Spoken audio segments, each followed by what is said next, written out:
नमस्कार, सुप्रभात। स्वागत है एक बार पुनः आप सभी का सब रंग कार्यक्रम में।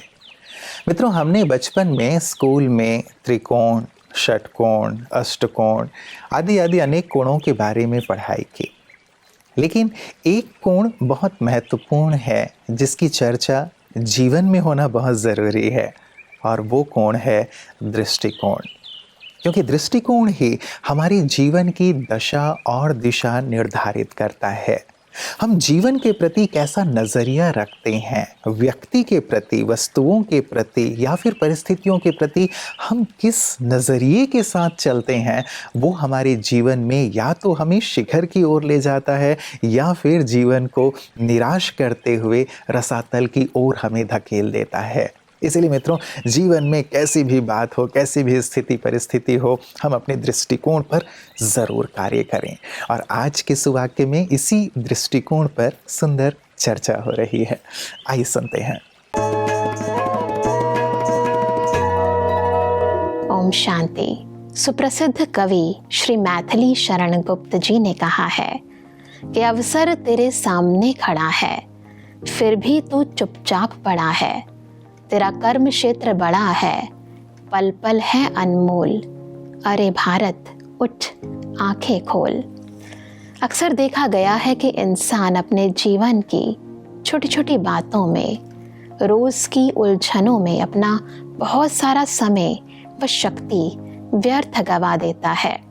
वह भूल जाता है कि इतने बड़े सृष्टि रंगमंच के समक्ष ये तो मात्र कुछ सीन है, कुछ लम्हे हैं। यदि बेहद के दृष्टिकोण से देखें तो विश्व की इतनी बड़ी जनसंख्या के सामने, हमारी इतनी बड़ी जिंदगी के सामने इनकी अहमियत कुछ भी नहीं है। तो जब भी जिंदगी में आपके सामने कोई बड़ी बात आए तो विश्व के ग्लोब को अपने सामने रख लेना। आपकी बड़ी बात खुद ब खुद छोटी हो जाएगी।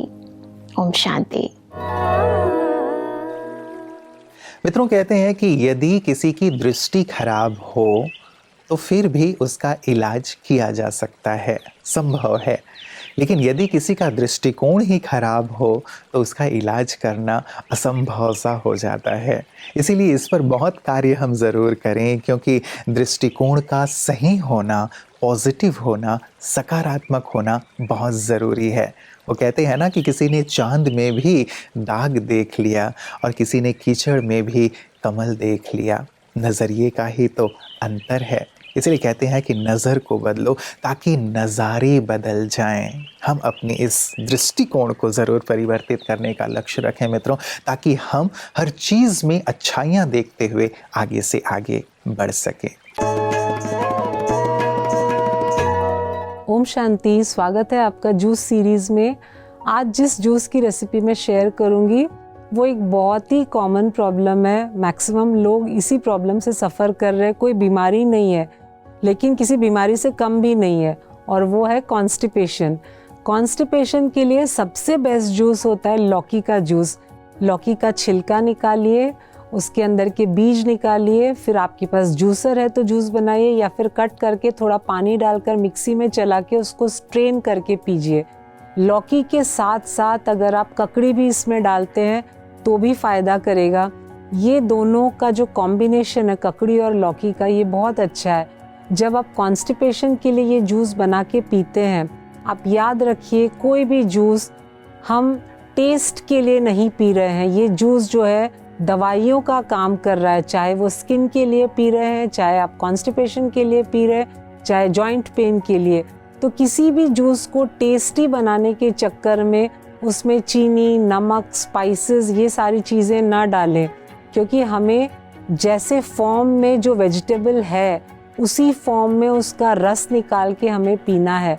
तो आप उसको टेस्टी बनाने के लिए जब कुछ ऐड करते हैं तो उसकी न्यूट्रिटिव वैल्यू कम होती है और आपको जो फ़ायदा मिलना होता है उतना फ़ायदा मिलता नहीं है। और जैसा मैंने पिछली बार भी कहा था कि जूस को बनाकर आप बहुत टाइम के लिए रख के फ्रिज में बाद में पी रहे हैं तो उसका तो बिल्कुल भी फ़ायदा नहीं है, वो टॉक्सिक हो जाता है, कोई बेनिफिट आपको मिलेगा नहीं। तो कॉन्स्टिपेशन के लिए इस जूस को ज़रूर ट्राई करें। और ये जूस पीने के बाद, क्योंकि हम कॉन्स्टिपेशन के लिए पी रहे हैं, 1 घंटे के लिए जूस पीने के बाद कोई भी चीज़ आप न पिए न खाएं। और कुछ लोग ऐसे भी होते हैं, थोड़ा स्मार्टनेस दिखाते हैं, तो वो कहते हैं हम पहले चाय पी लेते हैं सुबह उठ के, उसके बाद में जूस पी लेंगे, उसके बाद 2 घंटे कुछ नहीं खाएंगे, कुछ नहीं पिएंगे। याद रखिए, खाली पेट में ही जूस पीना है। आप पहले कुछ और पीकर उसके ऊपर जूस पिएंगे, फिर कहेंगे कि कुछ फ़ायदा नहीं हुआ, तो इसका मेरे पास कोई जवाब नहीं है। रूल यही है कि खाली पेट हमें जूस पीना है। Thank you. ओम शांति। मित्रों, कई बार चीज़ें वैसी नहीं होती हैं जैसी दिखाई देती हैं। यदि 2 तरफ व्यक्ति खड़े हुए हैं, एक को 6 दिखाई देता है और दूसरे को 9 दिखाई देता है, दोनों अपने अपने स्थान पर बिल्कुल सही हैं, लेकिन यदि इस साइड वाला ये कहे कि नहीं तुम गलत कह रहे हो, उस साइड वाला ये कहे कि तुम गलत कह रहे हो, तो आपस में लड़ाई हो जाती है। एक बॉल है, एक तरफ से सफ़ेद है, दूसरी तरफ से ब्लैक है, इधर वाले को सफ़ेद दिखाई देगा, इधर वाले को ब्लैक दिखाई देगा। इसलिए मित्रों, हम दूसरों के नज़रिए को भी समझने का ज़रूर प्रयास करें, उनकी जगह पर खड़े होकर के सोचने और देखने का प्रयास करें, तो हम ऊंचाइयों की ओर बढ़ पाते हैं। कई बार केवल अपनी ही बातों तक सीमित रहना, मेरे मुर्गे की एक टांग वाली स्थिति जिसको कहते हैं, वो हमारी उन्नति और प्रगति को रोक देता है। इसीलिए किसी ने बहुत प्यारी सी बात कही है कि your attitude determines your altitude, अर्थात आप कितनी ऊंचाई तक जाएंगे ये आपका दृष्टिकोण ही तय करता है। इसीलिए केवल अपनी दृष्टिकोण तक सीमित नहीं, लेकिन औरों की जगह पे खड़े होकर के भी आज से सोचने का सुंदर प्रयास कीजिएगा। आप पाएंगे बहुत सारी चीज़ें आपकी समझ में आने लगेंगी, जैसे हमारे विशिष्ट जन अपने जीवन में करते आए हैं, कर रहे हैं। आइए देखते हैं कि आज हमारे साथ विशिष्ट जन की बातें विशेष में कौन है, अपने सुंदर अनुभव के साथ। आपने वैल्यूज़ की बात कही कि आजकल जो ठीक है हम बाहरी तौर पे सारी सुविधाएं देते हैं, बहुत ज़रूरी है क्योंकि उसके बिना तो कार्य चलेगा नहीं, लेकिन जो मूल्यों की बात है वो मूल्य शिक्षा आजकल कहीं ना कहीं हमारे सिलेबस से गायब है।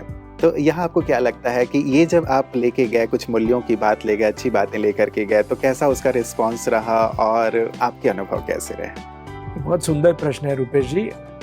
वैल्यूज के बिना तो सुना संसार जी। अगर खाली हार्डवेयर होगा और सॉफ्टवेयर नहीं होगा तो कोई मतलब ही नहीं है। डॉक्टर अब्दुल कलाम बारी बारी हमें गाइड करते रहते थे, मेंटर करते रहते थे, प्रोग्राम्स में आते थे।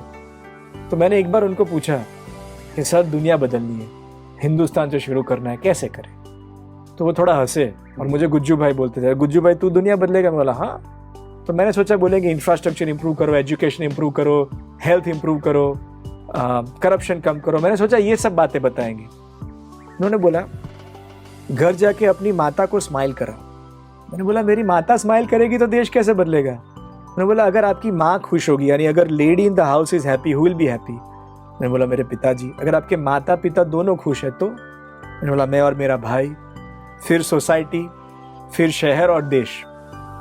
तो हम तकरीबन 3-4 लाख बच्चों से लिखवाते थे, मेक योर मदर स्माइल का कैंपेन करते थे। अच्छा। कोई बोलता था कि मैंने मम्मी के लिए पिगी बैंक तोड़ के ड्रेस लेके आई, वो 2 साइज बड़ी थी, पर मम्मी ने बोला ये तो मैं रख ही लूंगी। किसी ने मैंने ढोकला बनाया, बहुत खराब था, पर मम्मी प्यार से खा गई। किसी ने मम्मी के पैर दबाए, सुबह से रात काम करती तो दुखते हैं उसके।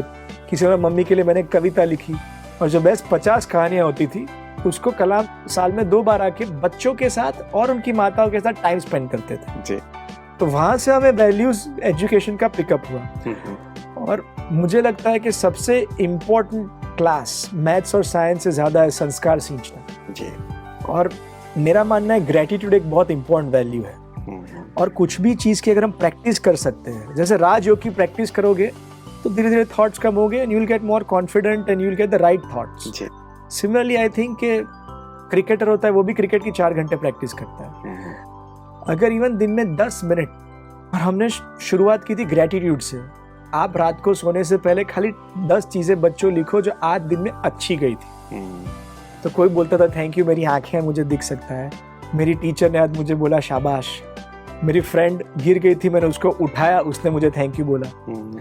वो जो कूड़ा लेने आता है हमारे घर के बाहर, उसको लोग अछूत बोलते हैं। मैंने जाके पानी का ग्लास दिया, उसके मुंह पे बहुत अच्छी स्माइल थी। घर आके मम्मी को झाड़ू लगाने में मदद की। तो छोटी छोटी स्टोरीज आने लगी, हम देखने लगे कि बच्चे तो बहुत ज्यादा खुश रहते ही है जी, हमें तो उनसे सीखना है। But they became so grateful that the family, the teachers, everybody started becoming happier. तो people are open right now जी, क्योंकि लोग इतने दुखी है कि दे आर ओपन कि कोई आके हमें कुछ वैल्यूज का कुछ सिखाए। बच्चे, teachers, parents, everybody is open. ये बहुत अच्छा समय है वैल्यूज को दूर दूर तक पहुंचाने के लिए। मित्रों, हर बात के सकारात्मक पहलू को देखने का एक सुंदर नजरिया यदि विकसित कर लिया जाए तो सचमुच जीवन में हमारे आनंद को कोई भी नहीं छीन सकता। मान लीजिए मैं बीमार हो गया, उस बीमारी में भी मैं क्या अच्छी बातें लेकर के बाहर आ सकता हूँ। मेरे सामने कोई विपरीत सिचुएशन आ गई, वहाँ से मैं क्या सीख करके आगे जा सकता हूँ। यदि ये एक नज़रिया गलत बातों में जो गलत दिखाई दे रही हैं, विपरीत बातें जो विपरीत दिखाई दे रही हैं, वहाँ से भी कुछ अच्छी बातें मैं लेकर के यदि निकल सकता हूँ, ऐसा अपना नज़रिया रख सकता हूँ, तो मेरा जीवन आनंद और सफलता से भरपूर रहेगा। नमस्कार, ओम शांति। बहनों और भाइयों, कृष्ण भक्ति में डूबी हुई मीरा वृंदावन में भजन गा रही थी।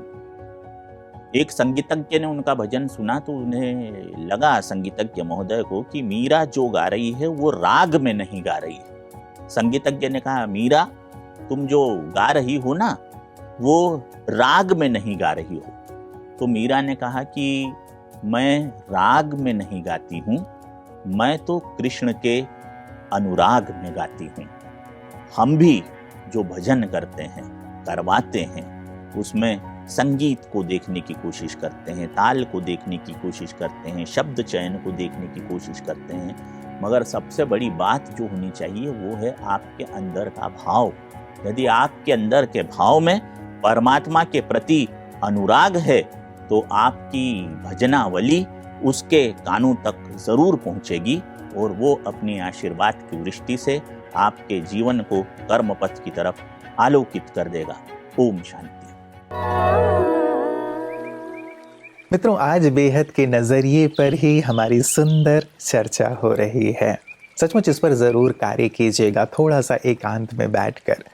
एक फादर अपने छोटे बच्चे को विलेज में ले गए ये दिखाने के लिए कि हम कितने अमीर हैं।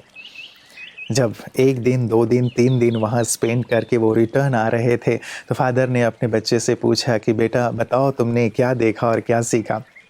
बेटे ने कहा, पिताजी हम लोग कितने गरीब हैं। देखिए हमारे पास एक छोटा सा स्विमिंग पूल है और गांव वालों के पास कितना बड़ा सा स्विमिंग पूल है, बड़ा सा तालाब है। हमारे घर में हम छोटी छोटी 2-4 लाइटें लगाते हैं, लेकिन वहाँ तो मैंने देखा कि पूरे आसमान में कितनी सारी लाइटें चमक रही थी। सारी जो चमकते हुए टिमटिमाते हुए सितारे थे, उसे देखकर बच्चे ने यही सीखा। उसने कहा, पिताजी हमारे घर में तो 2-3 डॉगी हैं, लेकिन गांव में तो कितनी सारी डॉगीज थे, वो लोग हमसे कितने अमीर हैं। सचमुच नज़रिया ही तो है। पिताजी कुछ और दिखाने के लिए लेके गए थे, लेकिन बच्चे का नज़रिया कुछ और था, उसने वहाँ से कुछ और उठाया। लोग जिस नज़रिए से चीज़ों को देख रहे हैं, ज़रूरी नहीं है हम भी उसी नज़रिए से देखें। हम अपने नज़रिए को ऊंचे से ऊंचा कर सकते हैं, और जब ये नज़रिया ऊंचा होता है, हमारा जीवन ऊंचा होता चलता है, विचार ऊंचे होते चलते हैं, और हमारी राह भी आसान और ऊंची होती चलती है। तो इस पर ज़रूर आज विचार कीजिएगा और आगे से आगे बढ़ते चलिएगा। इन्हीं शुभकामनाओं के साथ नमस्कार, ओम शांति। जीवन के